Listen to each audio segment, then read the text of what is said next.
بڑی امید ہے سرکار قدموں میں بلائیں گے، بڑی امید ہے سرکار قدموں میں بلائیں گے، کرم کی جب نظر ہوگی مدینے ہم بھی جائیں گے۔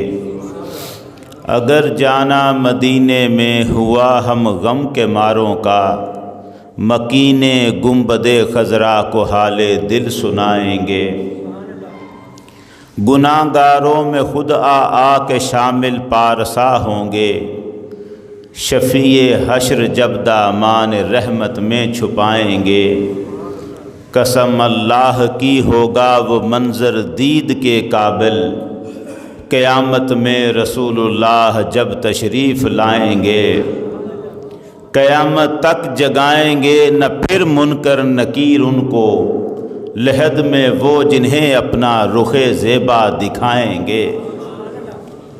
سب تعریفیں اللہ جل شانہ وحدہ لا شریک کے لیے، جس نے اپنی قدرت کاملہ سے اس کائنات کو حضور نبی کریم صلی اللہ علیہ وآلہ وسلم کے عرفان کی خاطر پیدا فرمایا۔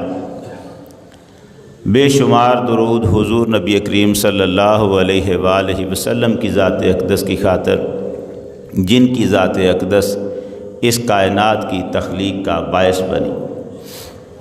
اللہ جل شانہ کے فضل و کرم سے قرآن مجید کی تفسیر کے سلسلے میں ہم نے جن ابتدائی چند آیات کا مطالعہ کیا ہے، اس کا خلاصہ یوں ہے کہ پروردگار عالم نے قرآن مجید کی پہلی سورۃ البقرہ کی پہلی 5 آیتوں میں مومنین کی، متقین کی صفات بیان فرمائی ہیں۔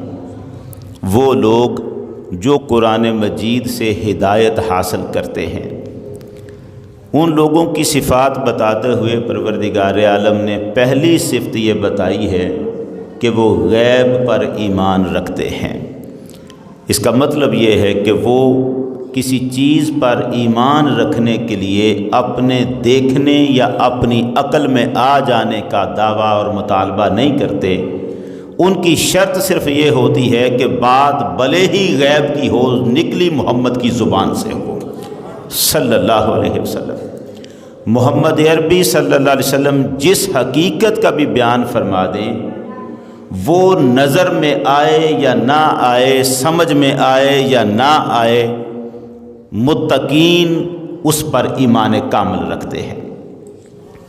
پھر پروردگار عالم نے انہی متقین کی صفات کو بیان کرتے ہوئے فرمایا کہ وہ نماز سے جڑے ہوئے ہوتے ہیں، باقاعدگی کے ساتھ، آداب کے ساتھ، پابندی کے ساتھ نماز ادا کرنے والے ہوتے ہیں، حلال رزق کماتے ہیں اور اسے اللہ کی مرضی کے مطابق اسی کے راستے میں خرچ کرتے ہیں۔ حضور سید عالم صلی اللہ علیہ وآلہ وسلم پر نازل ہونے والی وحی پر بھی ایمان رکھتے ہیں، اور آپ سے پہلے آنے والے انبیاء پر جو وحی آئی اس پر بھی ایمان رکھتے ہیں، اور پھر وہ آخرت پر یقین رکھتے ہیں۔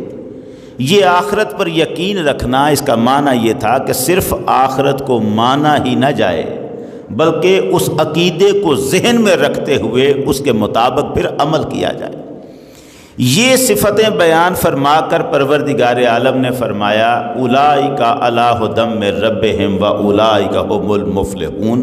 یہی لوگ ہیں، ان صفتوں والے لوگ ہیں جو اپنے رب کی طرف سے ہدایت پر ہیں اور یہی کامیاب ہونے والے ہیں۔ اس سے آگے 2 آیتوں میں پروردگار عالم نے ان کافروں کا ذکر کیا جو حق کو جاننے کے بعد اپنی ضد پر اڑ گئے، جن کو سمجھ آ گئی تھی کہ حق کیا ہے، لیکن ان کو اپنی چودراہٹیں، اپنا تکبر، اپنا منصب ختم ہوتا نظر آتا تھا، اور وہ دین اسلام کو کسی طور بھی قبول کرنے کو ایک روادار تھے ہی نہیں۔ پروردگار عالم نے فرمایا یہ وہ ضدی کافر ہیں کہ انہیں ڈراؤ یا نہ ڈراؤ برابر ہے، یہ ایمان نہیں لائیں گے، ہم نے ان کے دلوں پر اور کانوں پر مہریں لگا دی۔ اس کا مطلب یہ تھا کہ ان کی ضد اور سرکشی کی وجہ سے یہ اس قابل ہی نہیں ہیں کہ کہ ان کو دائرہ اسلام میں داخل کیا جائے، رد کر دیے گئے۔ فرمایا یہ ایمان نہیں لائیں گے، ہم نے مہریں لگا دی ہیں، ان کی آنکھوں پر پردہ ڈال دیا ہے اور ان کے لیے ایک بہت بڑا عذاب ہے۔ اس کے بعد پہلی بات ہوئی متقین و مومنین کی، پھر ذکر آیا کافروں کا، اور اب تیسرا درجہ اور تیسرا طبقہ ہے جس پر قرآن بڑے زور سے بیان فرما رہا ہے، اور جس کا جو موضوع ہمارا چل رہا ہے، یہ وہ لوگ ہیں جو اپنے دل میں کچھ اور ہوتے ہیں، ظاہر کچھ اور کر رہے ہیں۔ ان کے دلوں کے اندر کفر چھپا ہوتا ہے، اللہ اور رسول کا بغض چھپا ہوتا ہے، اور ظاہر یہ کر رہے ہوتے ہیں کہ ہم کلمہ پڑھنے والے مسلمان ہیں۔ یہ منافق ہیں۔ یہ منافق خطرناک ترین شکل ہے نہ ماننے والوں کی۔ قرآن مجید نے تو کافروں کی جو سزا مقرر دوزخ میں کی ہے، فرمایا ہے ان سے بھی نیچے والا درجہ جہنم میں وہ ان منافقوں کے لیے مقرر کر رکھا ہے۔ ان المنافقین فی درک الاسفل من النار، دوزخ کا جو سب سے نچلا گڑا ہے وہ ان منافقوں کے لیے رکھا ہوا ہے جو اپنے باطن میں کفر چھپائے رکھتے ہیں اور ظاہر اسلام کر رہے ہوتے ہیں۔ ان منافقوں کا پروردگار تذکرہ کر رہا ہے اور ان کی علامتیں اور نشانیاں بتا رہا ہے تاکہ لوگ ان کے دھوکے میں نہ آ جائیں۔ آغاز پروردگار نے یوں فرمایا ان کا کہ یہ لوگ ایسے ہیں جو کہتے ہیں کہ ہم اللہ پر ایمان رکھتے ہیں، ہم آخرت پر ایمان رکھتے ہیں، مگر ان کے دھوکے میں نہ آنا، وما ہم بمؤمنین، یہ ایمان والے نہیں۔ ان کے دعوے پر نہ جانا، یہ کہیں گے زبانوں پہ یہی ہوگا ہم اللہ کو مانتے ہیں، آخرت کو مانتے ہیں، مگر یہ ہیں مومن نہیں۔ یہ وہ لوگ ہیں جو اللہ کو اور اہل ایمان کو دھوکہ دینے کی کوشش کر رہے ہیں، اور حقیقت یہ ہے کہ یہ دھوکہ صرف اپنے آپ کو دے رہے ہیں، انہیں اس بات کی سمجھ نہیں۔ اللہ کو تو یہ دھوکہ دے ہی نہیں سکتے۔ اب اس سے آگے ہم چل رہے تھے کہ پروردگار عالم نے فرمایا ان کے دلوں میں روگ ہے، بیماری ہے۔ جو بیماری ان کے دلوں میں تھی پروردگار نے اسے اور بڑھا دیا۔ بڑھتے رہو اپنے غیظ میں، غضب میں، بغض میں، بڑھتے رہو آگے۔ ان کو موقع دیا بڑھنے کا، بڑھا دیا اللہ نے، اور ان کے لیے عذاب علیم ہے۔ کافروں کے لیے عذاب عظیم تھا، ان کے لیے عذاب علیم، دردناک عذاب۔ کافروں کے لیے فرمایا تھا ان کے لیے عذاب عظیم ہے، بہت بڑا عذاب ہے۔ منافقوں کے لیے فرمایا ان کے لیے صرف بڑا نہیں، دردناک عذاب ہے، عذاب علیم۔ اب یہاں سے ہم آگے آغاز کر رہے ہیں قرآن مجید کا، جو یہ تو پچھلی جو گفتگو ہوئی تھی اس کا خلاصہ میں نے آپ کی خدمت میں رکھا۔ ہم آج آیت نمبر 11 سے آغاز کر رہے ہیں۔ اعوذ باللہ من الشیطان الرجیم، بسم اللہ الرحمن الرحیم۔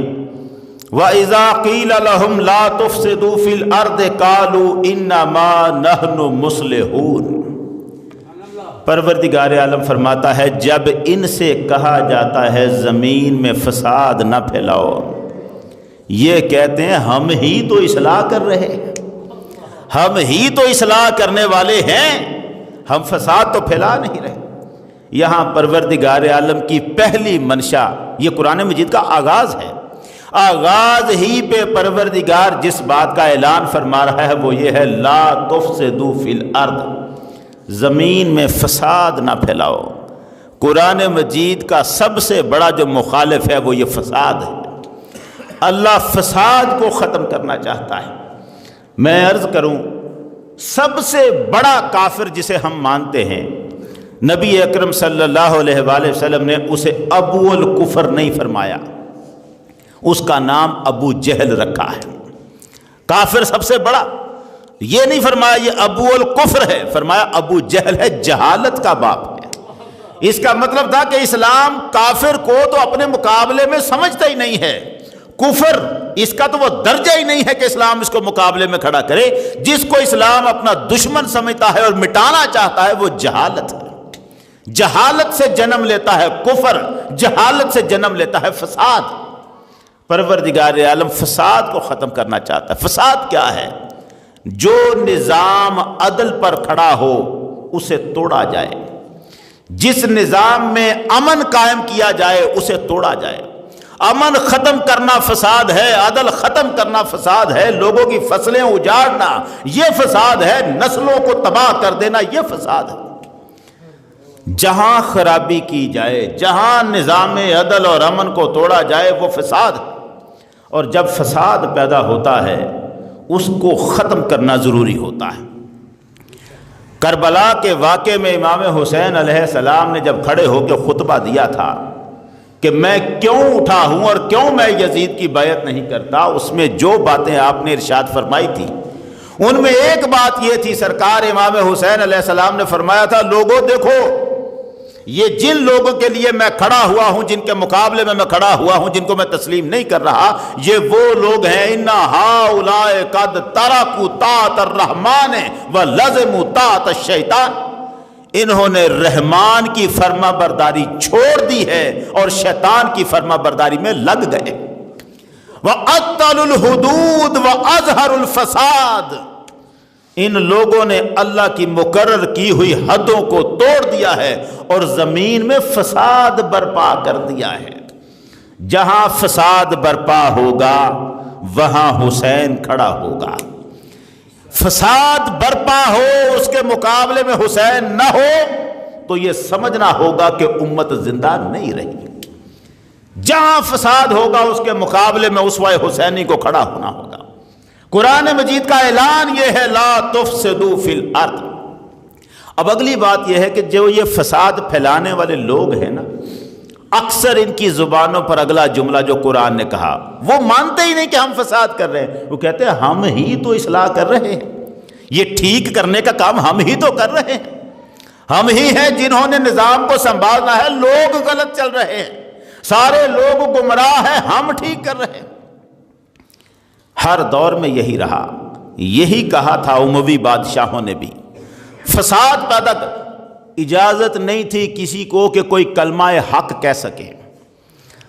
خلیفہ ولید بن عبد الملک کے دور میں یہ حکم عام تھا، میں جو کہوں کسی نے اگر میری بات کے خلاف کہا گردن کاٹ کے رکھ دی جائے گی اس کی۔ لوگ چپ ہو گئے، لوگ بند ہو گئے کہ یہاں تو گردنیں کٹ جاتی ہیں، اور جب زبانیں لوگوں کی بند ہو گئی، حق کو بلند کرنے والی آوازیں مٹ گئیں، تو بعد میں تاریخ میں لکھوایا ولید بن عبد الملک کا دور سنہری دور تھا، امن کا دور تھا۔ کوئی بولا نہیں، کیوں نہیں بولا؟ کسی کو بولنے تو دیا ہی نہیں، زبانیں کاٹ دیں۔ جہاں لوگوں کو اپنے حق کی آواز بلند کرنے کا موقع نہ دیا جائے پھر کہا جائے امن ہے، یہ امن نہیں۔ ہر دور میں یہی رہا۔ 1857 میں انگریزوں نے قبضہ کیا ہندوستان پر، اور اس کے بعد مسلمانوں پر ظلم ڈھانے شروع کر دیے، مسلسل ظلم ڈھائے جا رہے ہیں، اور یہاں تک ڈھائے کہ مسلمانوں کی جو آواز کبھی نکالتے تھے پھر وہ بند ہو گئی۔ اب انہوں نے سوچ لیا تھا کہ ہم اس غلامی سے نہیں نکل سکتے انگریز، اور پھر اس پہ راضی ہونا شروع ہو گئے۔ وہ جو یہ کر رہا ہے نا ٹھیک ہے، یہی بہتر کر رہا ہے، اور انگریز بھی یہی بتا رہا تھا میں جو کر رہا ہوں نا اس ملک کی اصلاح کے لیے کر رہا۔ جیسے آج امریکہ بھی یہی کہتا ہے، سارے ملکوں کے پاس ایٹمی ٹیکنالوجی ختم ہو جانی چاہیے، صرف امریکہ کے پاس رہنی چاہیے۔ بم ختم ہو جائیں، ایٹمی بم کوئی نہ بنائے، امریکہ کے پاس رہے۔ باقیوں کے پاس کیوں نہیں؟ اگر باقیوں کے پاس رہے گا تو وہ دہشت گردی کریں گے، تو امریکہ کے پاس کیوں رہے؟ میں امن قائم کرنا چاہتا ہوں۔ جو دہشت گرد ہے وہ کہہ رہا ہے میں امن قائم کرنا چاہتا ہوں۔ اصلاح، نام اصلاح کا رکھا ہوا ہے، ہم درست کر رہے ہیں اور پھیلا فساد رہے ہیں۔ عراق پر حملہ کیوں کیا؟ یہاں سے فساد اٹھ رہا تھا، میں دبانا چاہتا ہوں۔ افغانستان پر حملہ کیوں کیا؟ یہاں سے فساد اٹھ رہا تھا، میں اصلاح کر رہا تھا۔ ہر ملک پر حملہ کرتا ہے کیا کہہ کر؟ یہاں فساد ہو رہا ہے، میں اس فساد کو ختم کرنا چاہتا ہوں، حالانکہ فساد پھیلا رہا ہے خود۔ اصلاح کرنے کا دعویٰ اور پھیلانا فساد۔ انگریزوں نے وہ تعلیم کا نظام جاری کیا کہ جس کا نتیجہ یہ تھا کہ پڑھ لکھ کر بندہ کوئی سوچ سمجھ والا بندہ نہ بنے، بس کلرک کی نوکری ملے اور روٹی کھائے اور بس حکومت کے معاملات کو سوچنا شروع نہ کر دے۔ اس پر حضرت موہانی نے لکھا تھا، وہ پوری غزل لکھی تھی اس نے، رسم جفا کامیاب دیکھیے کب تک رہے، حب وطن مست خواب دیکھیے کب تک رہے، تاب کجا دراز ہو سلسلہ ہائے فریب، ضبط کی لوگوں میں تاب دیکھیے کب تک رہے، پردہ اصلاح میں کوشش تخریب کا خلق خدا پر عذاب دیکھیے کب تک رہے۔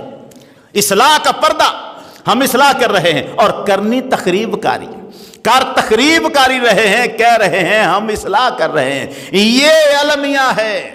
یہ منافق صرف اس دور میں نہیں تھا جو کہتا تھا ہم ہی اصلاح کر رہے ہیں، ہر دور میں آیا ہے۔ جس تحریک نے اٹھ کر یہ اعلان کیا تھا 600 سال سے جتنے مسلمان آئے ہیں سب کافر تھے، ہم اسلام زندہ کرنے آئے ہیں، یہ کون سی تحریک تھی؟ یہ جس کو آج ہم وہابی تحریک کہتے ہیں، یہ وہی نعرہ لگا کے اٹھی۔ تاریخ نجد و حجاز کو اٹھا کے دیکھیں، یہی لکھا ہے ان لوگوں نے کہا 6 صدیوں سے جو مسلمان تھے سب کافر تھے، ان کو تو پتہ ہی نہیں تھا توحید کیا ہے، ہم سکھانے لگے ہیں توحید کیا ہے۔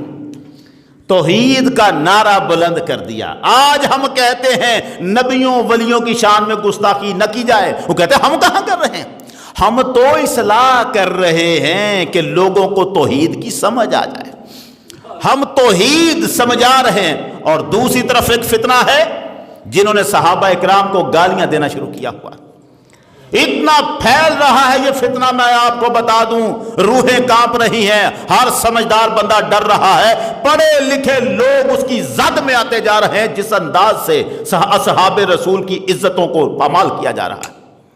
اور کہا کیا جا رہا ہے، ہم اہل بیت کی شان کو ظاہر کر رہے ہیں، اہل بیت کو احترام کو لوگوں نے چھوڑا تھا، ہم لوگوں کو شعور دے رہے ہیں اہل بیت کا، اہل بیت کی عظمتیں اور عزتیں ان کے تو پاسبان ہیں سارے۔ لیکن یہ کیا کہا کہ اہل بیت کی عظمت کو یوں نکھار رہے ہو صحابہ کی بے ادبیاں کر کے، ایک ایک صحابی کو چن چن کر گالیاں دی جا رہی ہیں۔ اور گالی دینا صرف وہ گالی نہیں ہوتی جو ہم اپنی گلیوں میں سنتے ہیں، ان کی شانوں کے خلاف باتیں کرنا گالیاں ہیں، ان کی عظمتوں کے خلاف باتیں کرنا گالیاں ہیں۔ ایک ایک نعرہ لگا کر اہل بیت کا دشمن ثابت کیا جا رہا ہے ابو بکر صدیق کو، عمر فاروق کو، اسلام کی بنیادیں ہلائی جا رہی، اور کہا کیا جا رہا ہے ہم اہل بیت کی عظمت کو آشکار کر رہے ہیں، ہم اصلاح کر رہے ہیں، معاشرے میں غلطی ہو رہی ہے ہم اصلاح کر رہے ہیں۔ اور کچھ ہم جو تیسرا آگے بیٹھے ہیں جہاں میں بیٹھا ہوں، ہم اہل سنت، میں نے 2 باتیں کی نا، ایک طرف وہابی ایک طرف شیعہ، اب تیسرا اپنا حال بھی سن لیں، جو بیڑا غرق ہمارا ہوا ہے، نعرہ ہم نے بھی یہی لگا رکھا ہے کہ ہم اصلاح کر رہے ہیں اور بربادی ہم بھی کیے جا رہے ہیں۔ ہمارے عقیدوں میں جو خرابیاں آئی ہوئی ہیں ان کا بھی کوئی ٹھکانہ نہیں۔ ذرا میں آپ کی نظر آپ کو میں بتاؤں کہ ہم لوگوں کو جو بتا رہے ہیں نا ان کو ہم بتاتے ہیں، آپ نبیوں کی گستاخیاں کرتے ہیں، ولیوں کی کرتے، جو ہم کر رہے ہیں وہ بھی ذرا دیکھیں۔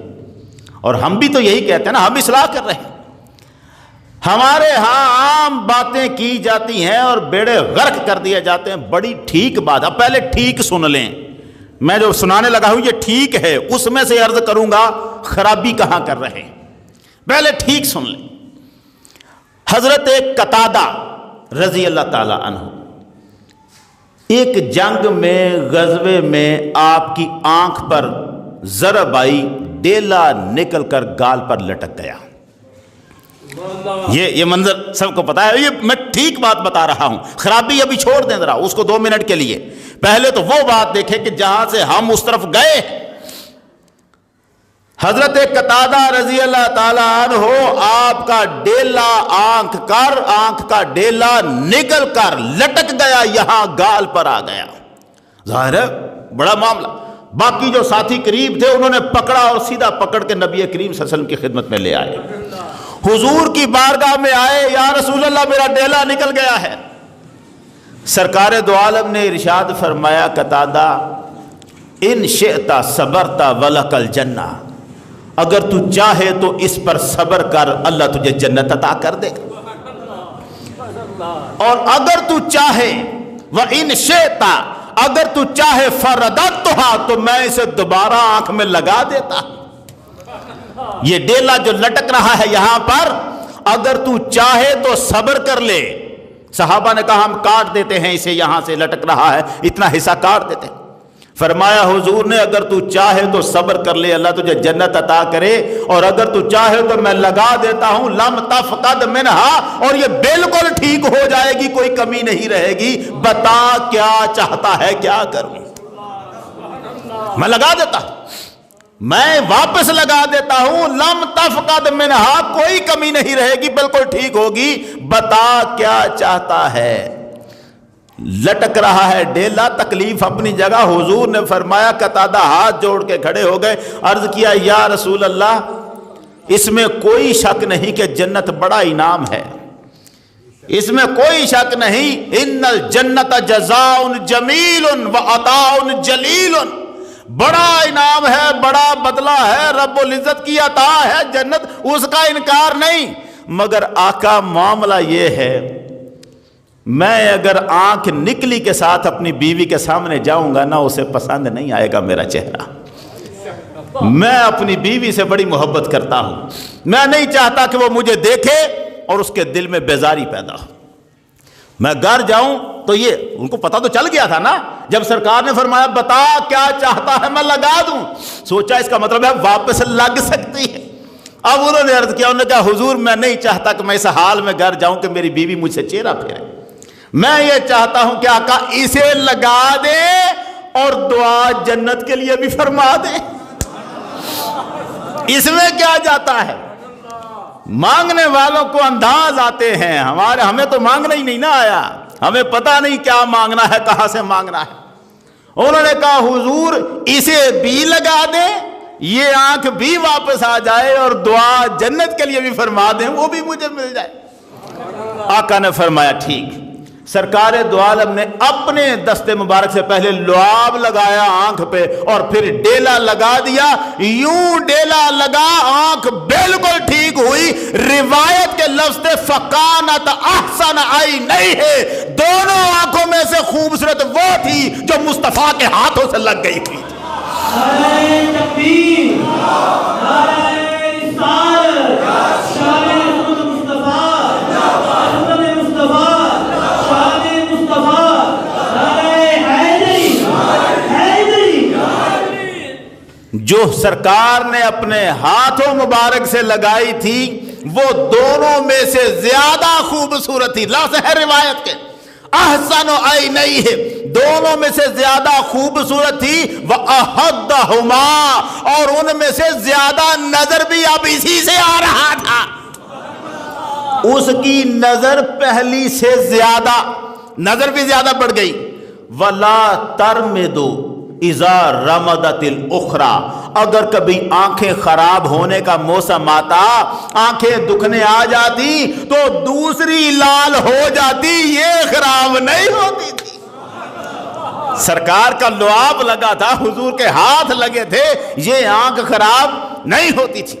یہ آنکھ کا معاملہ سرکار نے، حضرت قتادہ کا جو بیٹا تھا نا نعمان، اس کا نام تھا نعمان، ایک مرتبہ وہ بڑے بعد میں حضور کا وصال ہوا، خلفائے راشدین کا زمانہ گزر گیا، حضرت عمر بن عبدالعزیز کا زمانہ تھا، تو نعمان جو بیٹا تھا وہ کسی وفد میں عمر بن عبدالعزیز کے پاس گیا، اور حضرت عمر بن عبدالعزیز رضی اللہ تعالیٰ عنہ کی عادت تھی کہ اگر کوئی بندہ، وہ دیکھتے تھے کہاں سے آیا ہے یہ وفد، یہ لوگ کہاں سے آئے ہیں، تو اگر ان میں کوئی مدینے کا بندہ ہوتا تو اس کو روک کر پوچھتے، بتا تو کون ہے، کس کا بیٹا ہے، خاندان کیا ہے، مدینے کا کوئی فرد ایسا نہ ہو جس کی پہچان مجھے نہ ہو۔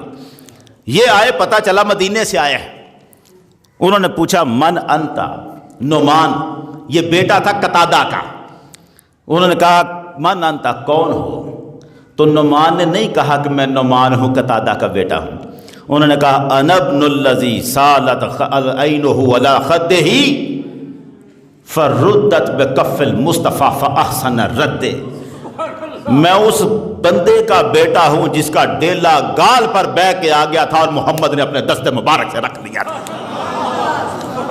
میں اس کا بیٹا ہوں جس کی آنکھ کا ڈیلا نکل کر گال پر آ گیا تھا، اور مصطفیٰ کریم نے فردت بکف المصطفیٰ فاحسن الرد، اور سرکار نے اپنے ہاتھوں سے اس آنکھ کے ڈیلے کو واپس رکھا تھا، اور کیسا شاندار رکھا تھا، احسن الرد، حضور نے اپنے دست مبارک سے اسے لگایا، فعادت کما کانت لاحسن حالها، آنکھ بالکل ویسی ہو گئی جیسے پہلے تھی، بلکہ اس سے بھی زیادہ اچھی، لفظوں پہ غور رکھنا، بلکہ اس سے بھی زیادہ اچھی ہو گئی، فیا حسنہا عینن و یا حسنہا عیدے، کیا شاندار آنکھ ملی قتادہ کو، اور کیا شاندار وہ ہاتھ تھا جس نے وہ لگا دی تھی۔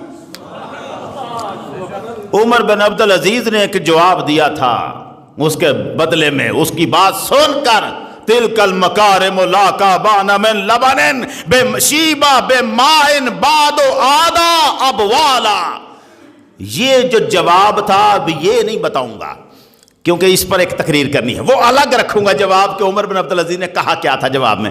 ابھی میں واپس آ رہا ہوں، قتادہ کی آنکھ لگی، روایت کے بار بار آپ نے لفظ سنے کیا کہ ان کی اس آنکھ سے زیادہ نظر آتا تھا پہلی آنکھ کی نسبت، ٹھیک، پہلے جو دوسری آنکھ تھی جو نئی نکلی تھی اس سے زیادہ یہ خوبصورت تھی، اس کی نظر، آنکھ وہی ہے، آنکھ وہی، میں روایتوں پڑھ کے سنا چکا ہوں آپ کو، یہ لفظ موجود ہے سب روایتوں میں، کیا کہ جو دوسری آنکھ حضور نے جب لگائی ہے تو اب حسن میں اور نظر میں یہ پہلی سے بڑھ گئی، ٹھیک ہو گیا۔ اب یہاں ہم کیا خرابی کرتے ہیں جو اصلاح کرنے والے ہیں، ہم جو بتاتے ہیں لوگوں کو کہ لوگ ہی گستاخیاں کرتے ہیں، ہم بڑا ٹھیک کر رہے ہیں، جو ہم ٹھیک کر رہے ہیں وہ کیا ہے، وہ ذرا دیکھیں، کہیں نہ کہیں ہم بھی توہین کرتے ہیں، ایسے ہی نہیں اصلاح کرنے والوں کا دعویٰ کرنے والوں کو موقع ملتا، ہم نے بھی برباد، ہمارا مقرر تقریر کرنے والا یا چھوٹا، اب میں کیا کہوں، یہ لفظ کچھ ایسے ہیں جو کہنے مناسب نہیں ہوتے، لیکن جس نے بس روٹی ہی کمانی ہے، لوگوں کو مروانا ہے، اس کو اللہ رسول کا ڈر نہیں ہے، ایسا مولوی اور ایسا نعت پڑھنے یا لکھنے والا جس کو کوئی خوف خدا نہیں ہے، شہرت اور عزت یہی چاہیے، یہ تو مل جاتی ہے، اگر بندہ خلوص سے بھی چلے تو شہرت اور عزت مل جاتی، لیکن بیکاری بن گئے ہیں ہم لوگ۔ اب لفظ کیا استعمال ہو رہے ہیں، لفظوں کو سننا، دیکھو اب یہ وہ خرابی بیان ہو رہی ہے، ٹھیک نہیں، یہ خرابی میں اسی انداز میں اگر بیان کروں نا تو آپ سن کر اس پہ بھی سبحان اللہ کہہ دیں گے، حالانکہ نہیں کہنا، اس پر سبحان اللہ نہیں کہنا۔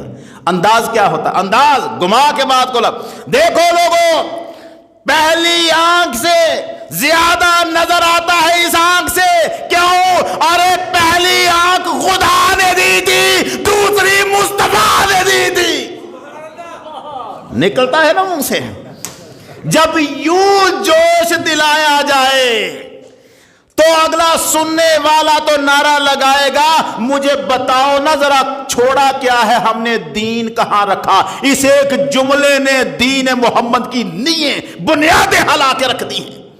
جملہ جانتے ہیں کیا ہے؟ پہلی آنکھ خدا نے دی تھی، نظر کم آیا، حسین کم تھی، دوسری مصطفیٰ نے دی تھی۔ یار یہ دوسری مصطفیٰ نے دی، مصطفیٰ کا درجہ خدا سے زیادہ ہے، محمد عربی اللہ کے محبوب ہیں، معبود نہیں، اللہ ساری کائنات کا مالک و خالق ہے، محمد خالق نہیں۔ یہ پہلی آنکھ بھی خدا نے دی تھی، دوسری بھی خدا نے دی تھی، دوسری آنکھ بھی خدا نے دی ہے، ہاتھ مصطفیٰ کے لگے ہیں۔ فرق دیکھ، پہلی آنکھ ماں باپ کے وسیلے سے ملی تھی، پیدا ہوا تھا، اس میں نظر کم آ رہا تھا، دوسری مصطفیٰ کے وسیلے سے ملی تھی، اس لیے نظر زیادہ آ رہا تھا۔ فرق وسیلے کا ہے، دی تو دونوں آنکھیں خدا نے، پہلی بھی خدا نے دی، دوسری بھی خدا نے دی۔ خدا سے محمد کا مرتبہ بڑھانے کی طرف نہ آنا،